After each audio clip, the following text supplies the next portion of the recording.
ఈ ఉయ్యాల నేను సింగపూర్లో ఉన్నప్పటిది. సింగపూర్లో బీచ్‌కి వెళ్ళినప్పుడు అక్కడ బీచ్‌కి దగ్గరగా ఉన్నటువంటి ఈ బీచ్ గార్డెన్‌లో ఒక పెద్ద మర్రి వృక్షం ఉన్నది. ఆ మర్రి వృక్షానికి ఈ మర్రి ఊడలు వేలాడుతూ ఉన్నాయి. 2 ఊడల్ని తీసుకొని రెండింటిని కట్టేసి ఒక ఉయ్యాలైతే తయారు చేశాను. ఆ ఉయ్యాల తయారు చేసి శీర్షాసనం వేశాను. దీన్ని రోప్ శీర్షాసనం అంటారు. దీనివల్ల లాభం ఏంటంటే రక్త ప్రసరణ మెదడుకి బాగా జరిగి మెదడుని చాలా యాక్టివ్గా ఉంచుతుంది. ఈ ఆసనం ఈ మామూలుగా శీర్షాసనం చేసే కంటే ఇలా రోప్ శీర్షాసనం చేయడం వల్ల చాలా ప్రయోజనం ఉంటుంది.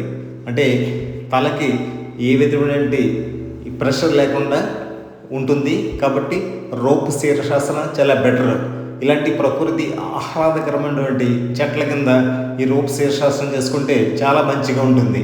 అందరూ లైక్ చేస్తారు కదా. Thank you.